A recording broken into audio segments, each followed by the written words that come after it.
Assalamualaikum warahmatullahi wabarakatuh.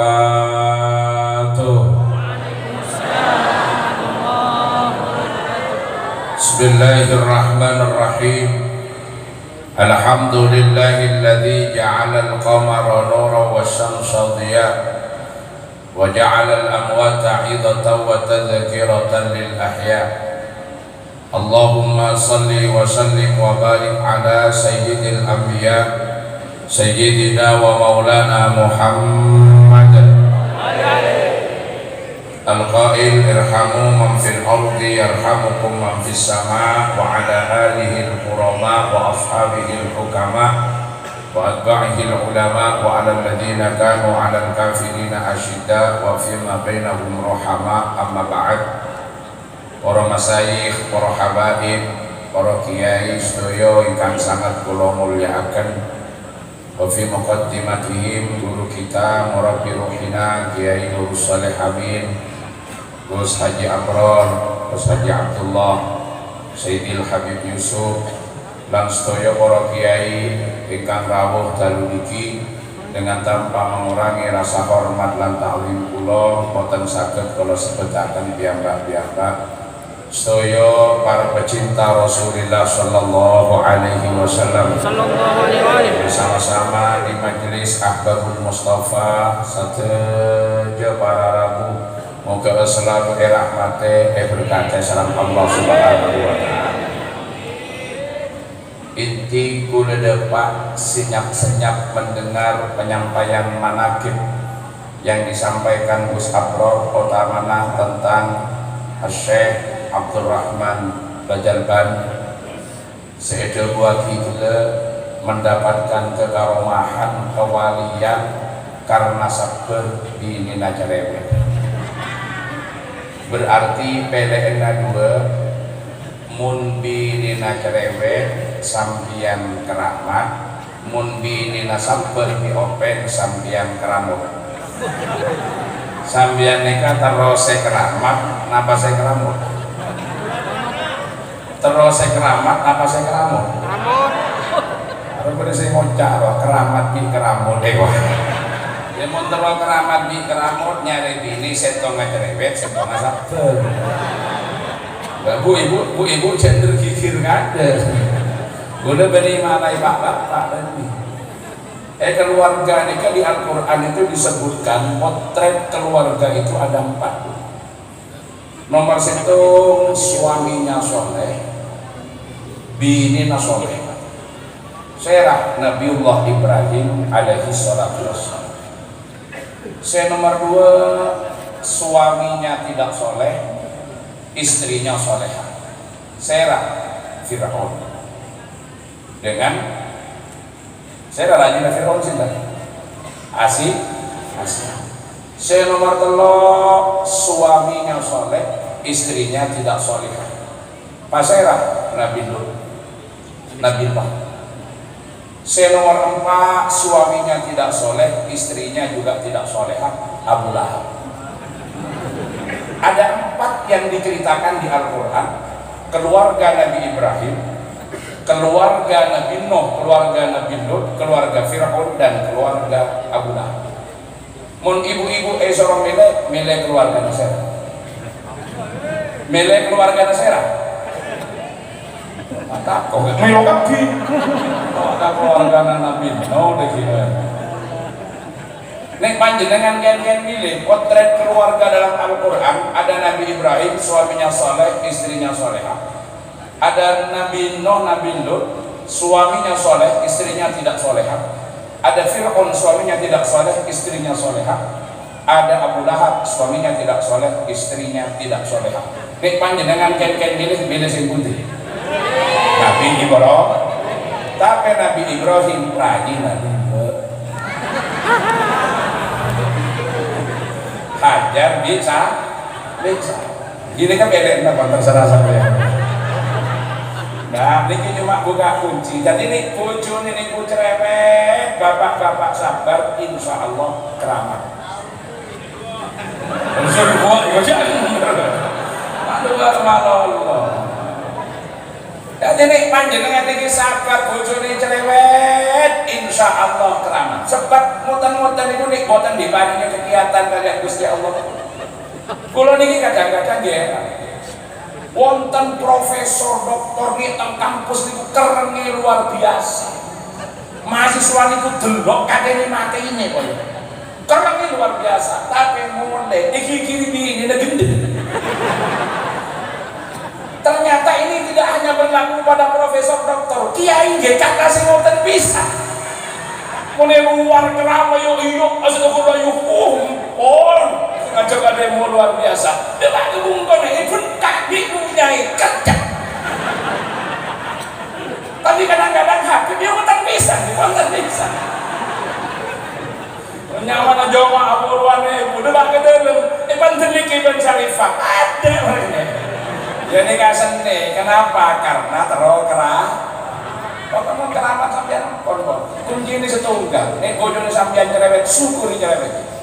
Sampean muni mawon, alhamdulillah bojoku cek cerewet. Apa ngono? Awet nang setrum. Udah ngomong bilang aja cerewet, mau tak senang setrum. Kau usah nyetel, kau usah nyetel TV, apek mulu. Pakai loh cerah. Itu kalau tidak dikasih kelebihan sama Allah, menarik sih bisa ngelekos mulu gitu kan. Lalu kadang-kadang ditakoni sitok, niku jawabannya 16. Setan cuma bertanya, diri ini mah bangku, beli pasar kok ntar belajar biongko lah, jangan membuat ibu sedekah ibu, kereta pasnya ongko, bisa enggak turun minum berpakai menolong. Maka kalau nanti ibu dan cuci pahit pos waktu tak kuda yang sakit dalam keroncongan kopi mulai bilang korban dengan karet nih. Jangan masih tanya lagi, setong jawaban 16, ini masih nemu dia. Tapi ini bapak-bapak sabar, keramat. Tapi ini kujuni sampian sing sabar, sampian keramu. Tinggal sampian KTP pilih pingin sing keramat, apa sing keramu? Ternyata jawabnya keramat di keramu deh ya. Dan ini perlu nih kalau panjenengan ngewontenaken hal para masyayikh. Apa perlu nih para dulur sedaya? Yang nomor satu adalah mendengarkan manaqib yang diholi, karena semuanya bisa menjadi spirit di dalam kulolan panjenengan menjalani kehidupan supados jalan-jalan mencari ridhonipun Allah Subhanahu wa taala saged tumindak kula panjenengan laksanaken bis. Nika bagi kamakulaban adunan sing kalambaki nika. Dan ini adalah tradisi Al-Qur'an. Jadi kalau orang bertanya bagaimana dengan hal yang dilaksanakan dari mana, ini tradisi Al-Qur'an.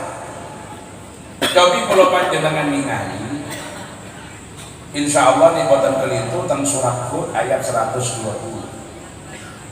Allah Subhanahu wa taala berfirman, "Wa kullan naqussu 'alaika min amba'ir rusuli ma nusabbitu bihi fu'adak." Allah Subhanahu wa taala menceritakan kisah nabi-nabi terdahulu untuk apa? Meneguhkan hati Rasulullah sallallahu alaihi wasallam. Kadang-kadang para sahabat niku wonten sing boten betah nyaringi Rasulullah. Bukan Rasulullah tapi para sahabat. Para sahabat melihat bagaimana perjuangan Rasulullah menegakkan kalimat Allah di tengah-tengah masyarakat.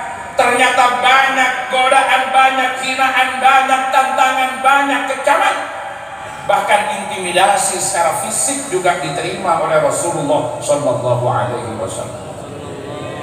Sampai sahabat itu wonten sing tanglet ditanglet-akan tanpa Rasulullah. Mata nasrullah.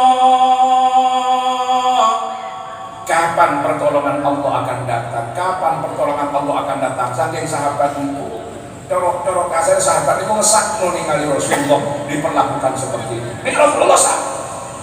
Rasulullah bentar, Rasulullah kuat, tapi sahabat-sahabat yang mendampingi. Akhirnya dijawab oleh Al-Quran, "Ala inna nasrallahi qarib."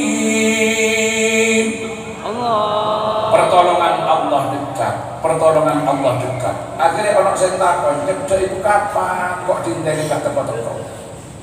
Dekat itu kualitatif.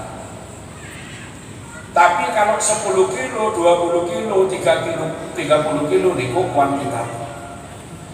Jenenge Jember Tanggul itu 30 kilo sampai kapan ya tetap 30 kilo.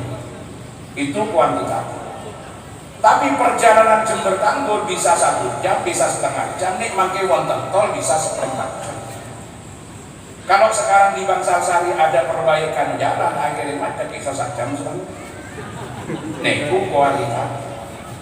Nek kulo bidal kinjing kali rombongan di teng Lampung, mugi-mugi diparingi kelancaran sedaya. Kali sedaya para masai yang dia Nahdlatul Ulama Jember. Kulo pun nyampe teng bandara di Lampung, pas kemudian orang saya takut nyampe pundi Jogja, padahal saya kurang sedikit. Niku sah untuk bilang dekat karena dihitung dari Jember ke Lampung itu kurang lebih sekitar 1.300 atau 1.400 kilo. Berarti bilang dekat ketika kurang 60 kilo itu wis pantes. Tapi nih kalau ditelepon mau sang kali Mas Ulin pun nyampe pundi cedek kulo sih orang nang omah ya beli. Padahal saking griya kulo tang mriki tidak lebih dari 15 kilo. Tapi enggak boleh ngomong cedek. Cedek ini pun nyampe kali tengkurang cedek. Berarti 60 kilo itu bisa dihitung dekat kalau jarak tempuhnya dari yang jauh. Tapi 5 kilo nggak boleh bilang dekat kalau panjang budali saking menikah. Habib Yusuf ditangketi nyampe pundi beb, wis telak teng pundi Kerang Semanding. Yo kalian.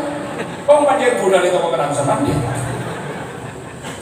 Nah, niku kualitatif. Jadi nek di rumah no cedek-cedek iku kapan kok gak teko-teko wis pirang tahun Rasulullah ngono-ngono. Akhirnya diilingno ceritane Nabi Nabi Nuh itu berdakwah 1000 tahun kurang 50 berarti 150 tahun. Alfasanatin illa khamsina ama. 150 tahun. Sing melok gak pati ono. Iso dihitung ambek jari. Jadi ketika Rasulullah menyampaikan risalah tidak lebih dari 23 tahun tantangannya abot, gak dandang turun, gak dandang terlaksana Fathu Makkah, gak dandang menang. Itu biasa. Nabi Nuh 150 tahun. Berarti dekat. Bagaimana menemukan spirit ini? Diceritakan kehidupan nabi-nabi terdahulu kepada Rasulullah Sallallahu Alaihi Wasallam agar supaya menjadi semangat dalam menjalani tugas dakwah penyampaian risalah di ummah. Terus kula panjenengan seperti dahulu ini penting diceritakan ceritanya Habib Salim As-Satiri, diceritakan ceritanya Syekh Abdul Rahman Bajarkan, diceritakan ceritanya Habib Abdullah Syihab. Penting kula panjenengan. Tinggal sing pundi kula panjenengan sing katene dherek. Di antara ini cerita Habib Salim As-Satiri luar biasa. Nek tepat tengah-tengah kaos kok ana wong merokok, mboten sios. Niku Habib Salim As-Satiri. Insyaallah mangke Gus Abdul kok tepat-tepat sholawatan, tepat-tepat manakib panggo nemburi ono sing merokok, awas. Ayo bolak-balik ngrungokno critani riwayat Habib Salim As-Satiri kok nang sholawatan majelis ono sing rokokan, berarti konslet. Ini ceritani kok kan ngomong ceritakan. Kalau pulau kadang-kadang cerita ngoten itu lawan dia nang NU dia. NU itu jantan bit merokok, sampai ini gak merokok. Nah, aku kan ngomong aku jadi ketua NU. Kalau ini pulau duduk ketua NU ngomong ojo merokok nang majlis langsung jangan. Oh ini Muhammadiyah gak merokok. Lalu macam ngoten, tak macam nganten. Ya apa? Habib Salim ini kuku si rokok, ngoten itu. Sampai gaul nih, gawe rokok. Pundi-pundi majlis, kalau saya ngerokok, niku sing menghalangi junjungan Rasulullah Sallallahu Alaihi Wasallam. Jadi niku kudu diomong. Nek perlu golongan Pak Taufik kudu diseret gitu. Pokoknya ania. Lah sebab ketika kita bersolawat, ketika kita bermaulid Rasulullah niki dugi. Kok kalau panjenengan akhir dihalangi dari kehadiran Rasulullah gara-gara orang sing ngerokok. Kadang-kadang sing katene katuraken ngoten iki ya rada gak pati enak. Tapi dibutuh dia aku karena cerita Habib Salim As-Satiri, Habib Salim As-Satiri sangat ketat sekali.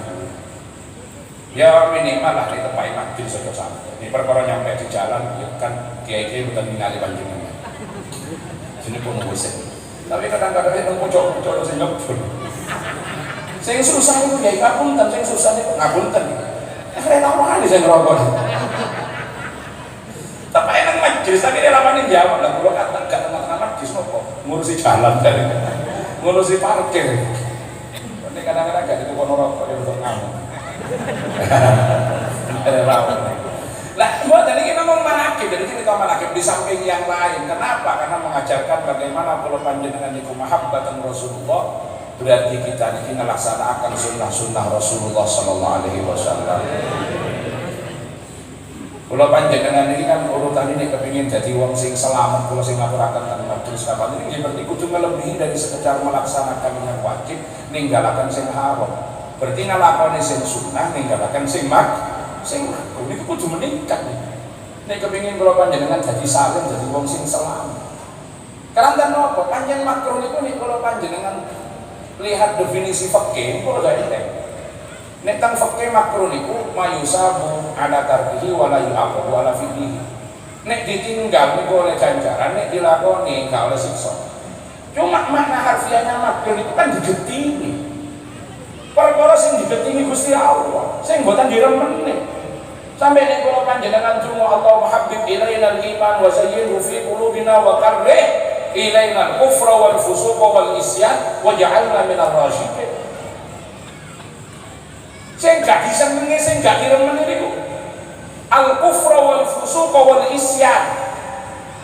Barang sing digetingi kalian Gusti Allah. Lah kula panjenengan kadang-kadang nitengaken. Saiki kan cuma makro nek dilakoni gak dosa, nek ditinggal oleh ganjaran. Nek cuma makro bener gak dosa tapi gak diremeni. Nek perkara mboten disenengi niku lho. Padahal kula panjenengan niku bahasanya kula panjenengan nek cinta teng Gusti Allah, cinta teng Rasulullah, maka yang akan kita lakukan adalah sesuatu yang akan mengantarkan kita untuk dicintai oleh Allah dan dicintai oleh Rasulullah Sallallahu Alaihi Wasallam. Itu karena kita selalu berharap nih kalau panjenengan kabeh selalu saged didukeni dirawuhi panjenenganipun Rasulullah Sallallahu Alaihi Wasallam. Sidqul mahabbah, bener cinta niku nek kula panjenengan ngelampahi napa sing dilampahi, ngelakoni napa sing dados jalaran kula panjenengan diridhoi. Niku sidqul mahabbah. Makanya pentingnya haul masyayikh niku para rawuh sedaya dengan membacakan manakibnya niku sedaya sirah hayahnya, perjalanan hidupnya, makle kangen sareng kula dan ajunan supaya ada dijadikan kula dan ajunan dan kita berada pada itu. Allahumma sholli ala Muhammad. Nah ini kalau panjenengan ningali salah satu tujuan daripada tawassul yang disampaikan oleh As-Sayyid Al-Habib Muhammad bin Alawi Al-Maliki Al-Hasan. Kalau panjenengan itu kan ketika kita bertawassul dengan orang-orang tertentu, di antaranya wau sing sampun diaturaken kalian Yai Nurus adalah dengan Habib Abdurrahman As-Sadali. Kenapa kita bertawassul dengan Yai Hamid Pasuruan, dengan Habib Soleh Tanggul? Kula panjenengan niku yakin bahwa mutawassal bih niku.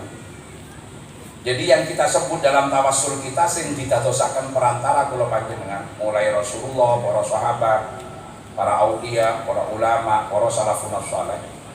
Mereka adalah orang-orang yang ridha dan diridhai oleh Allah, yang cinta dan dicintai oleh Allah Subhanahu wa taala. Dengan kita menyebut mereka, kita berharap kita ada pada jalan mereka. Sehingga ketika kita ada pada jalan mereka, maka kita semua termasuk orang-orang yang ridho, diridhoi, cinta, dicintai oleh Allah Subhanahu wa taala. Bagaimana kita bisa diridhoi oleh Allah? Bagaimana kita bisa dicintai oleh Allah? Maka lakukanlah suluk seperti yang dilakukan oleh mutawassil.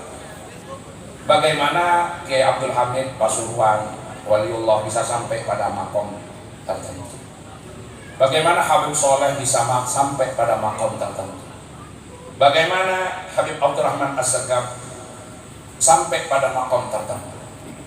Bagaimana Sultanul Aulia Syekh Abdul Qadir Al-Jilani radhiyallahu anhu berada pada makomnya sebagai Sultanul Aulia. Itulah yang kemudian dalam manakibnya kita bedah, agar supaya sakna jadi kula panjenengan tentotan derek kabeh, sedikit banyak kita bisa melakukan. Sedikit banyak kula panjenengan itu ada keinginan untuk berada pada jalan-jalan dunia. Bagaimana manakib-manakib dari sang sampun bau diaturakan oleh Yai Abdul, itu yang kemudian akan masuk kepada kita. Sing nomor kalih para rawuh sedaya, hal niki minangka dadi wujud bukti bekti. Paham nggih? Wujud bukti bekti. Jadi buktena bekteh kula ben ayunan dek peng sepo ben kula. Jadi ini orang sing takon, apa ono dalil kholipun nang Al-Qur'an seperti samping wau kula sing pun ngaturaken. Napa? Surat Hud ayat 120. Wa kullan naqussu 'alaika min anba'ir rusul ma nuthabbitu bihi fu'adak. Sing nomor kali surat Al-Isra ayat 25, penghujung ayat 24. Wa qur rabbirhamhuma kama rabbayani shaghira.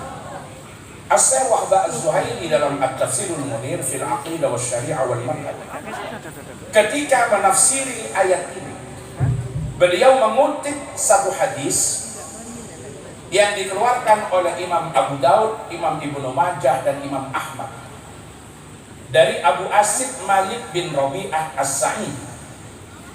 Isinya hadis, bainama ana jalisun 'inda Rasulillah sallallahu alaihi wasallam idza ja'ahu rajulun minal ansar faqala ya Rasulullah hal baqiya li min birri abawayya.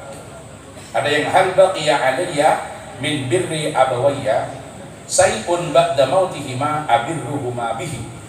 Ya Rasulullah, napa tasih wonten perkara sing saged dalem damel kangge nunjukaken bekti teng tiyang sepah sak mantune tiyang sepah sedo. Rasulullah jawab, na'am khisalun arba. Ya, ana petang perkara. Napa petang perkara niku? As-shalatu 'alaihima wal istighfaru lahuma. Dungaaken lan maosaken istighfar. Infadu ahdihima, nerusaken janji, memenuhi keinginan, mewujudkan cita-cita dari orang tua. Ikram musadiqihima, mulyaaken kanca-kancane tiyang sepah. Wasilaturrahim alladzi la rahima laka illa min qibalihima, memperkuat ikatan silaturahim. Hadis yang dijadikan penafsir oleh Syekh Wahbah Az-Zuhaili terhadap Al-Isra ayat 24 yang memang dari sisi tematik Al-Quran membahas tentang pengabdian anak kepada orang tua, tapi bisa dijadikan sebagai wujud bekti nih santri dan guru. Jadi Yai Abror kepada guru, kalau panjenengan tentang guru-guru, lah kok ngoten didakwakan oleh Al-Habib Zain bin Semit dalam kitabnya Al-Fawaidul Mukhtar, didakwakan para rawuh sedaya, abauka salasa. Orang tua kalian ada 3. Sing nomor setunggal adalah abukal ladzi waladaka, orang tua yang melahirkan sampean, berarti orang tua biologis. Yang nomor 2, abukal ladzi zawwajaka ibnatahu, orang tua yang menikahkan engkau dengan putrinya, berarti morosat. Nah, jadi yang nomor 1 orang tua biologis, yang nomor 2 orang tua yang memberi kesenangan biologis, morotua. Sing nomor 3, abukan ladzi 'allamaka wa huwa afdaluhu. Nah ini jadi tekan. Jadi orang tuamu yang mengajarkan kamu ilmu, berarti guru, dan ini yang paling utama dari 3-tiganya. Ini yang paling utama dari 3-tiganya. Jadi tetap ada ungkapan, loh kenapa? 3-tiganya, yang nomor 3 ini adalah yang utama dari 3-tiganya, guru. Karena guru itu yang memenuhi kebutuhan spiritual dan rohani, sementara orang tua yang memenuhi kebutuhan fisik dan jasmani. Tapi nek kula panjenengan mundhok mboten namung diwulang ilmu tata krama lan adab kali guru sak mangan-mangani melok kiai. Beda ngene. Mun dubikan ngagar melok kiai beda. Pas lagi kumpulan nika double, berarti ini ka guru kini ka orang sepo. Tapi kalau kita juga di samping dikasih nafkah dan kebutuhan jasmani, kita juga diajari ilmu ngaji nang tiang sepak, ya haknya double kepada kita. Itu orang tua juga jadi guru. Makanya salah seorang penyair ada yang mengatakan,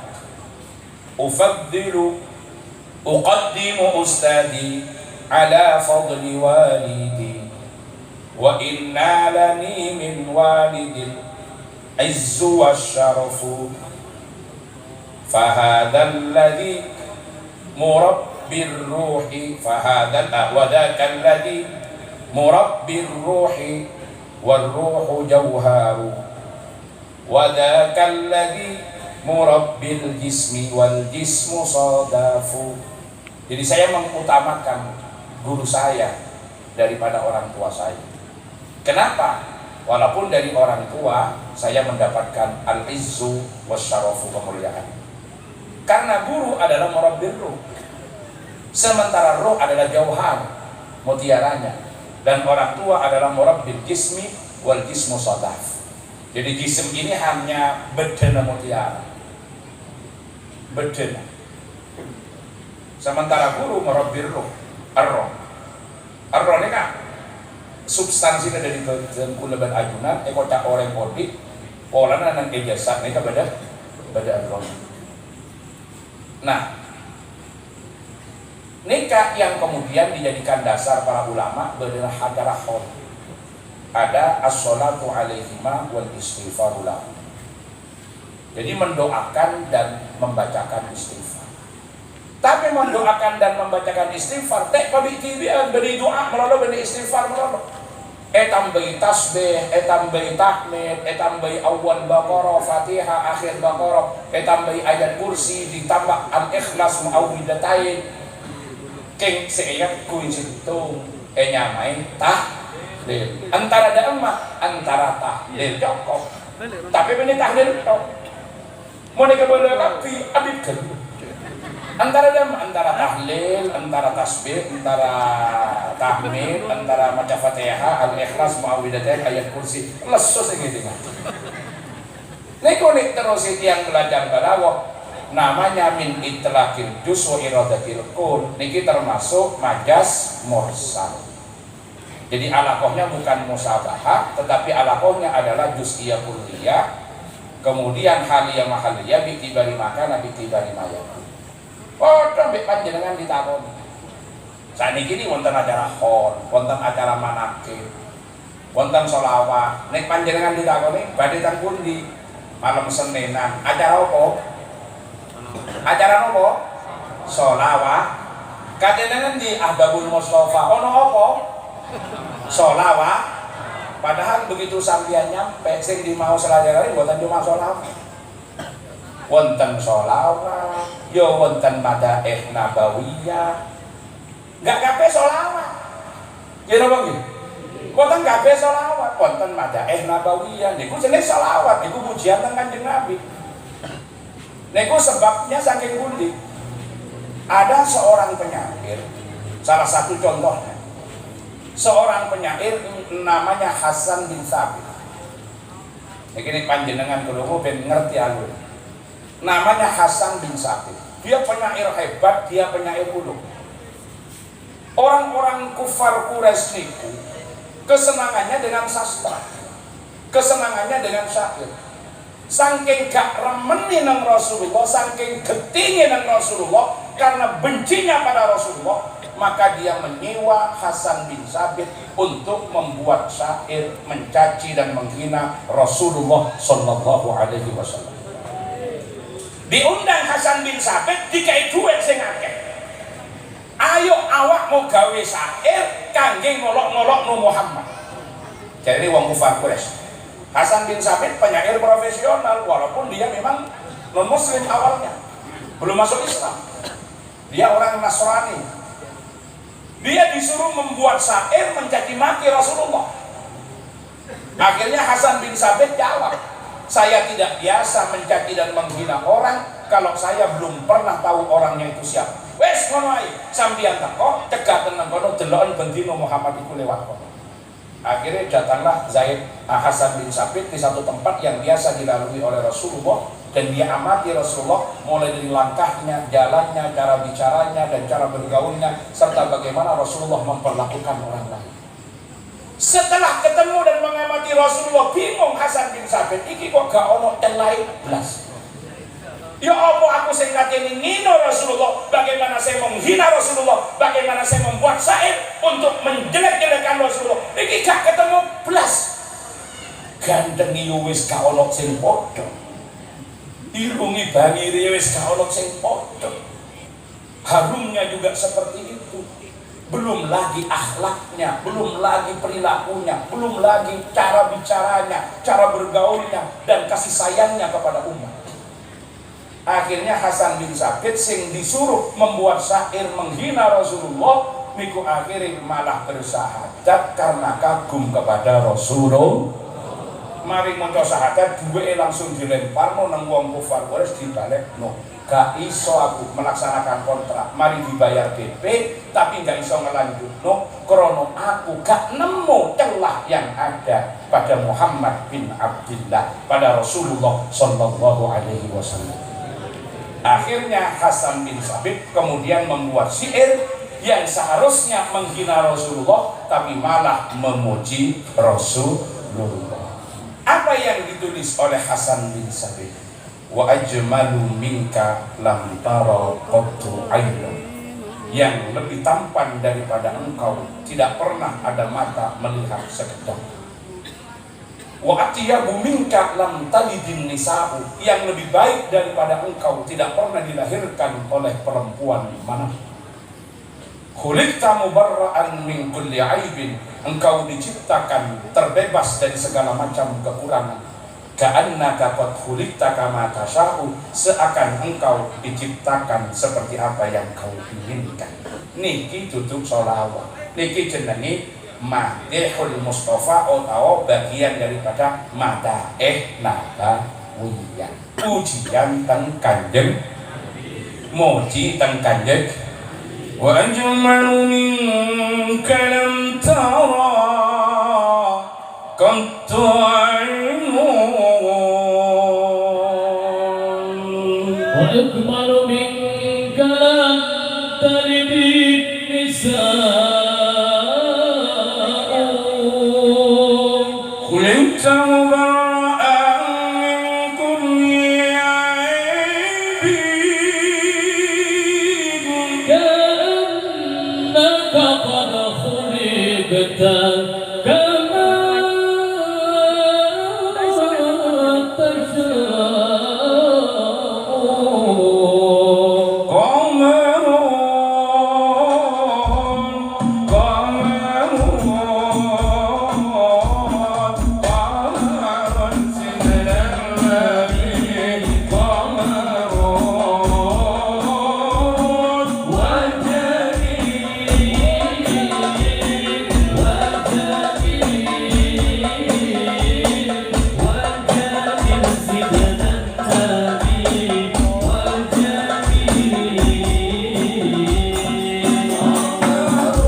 kaful Mustafa kal wardi manati wa itruhu yabqa idza masat ayati. Tangannya lembut bagai mawar yang mekar, harumnya abadi kala dipegang tangan. Wa amma nawaluha kullal ibadi. Jadi kelembutannya, rahmatnya mencakup kepada seluruh umat manusia.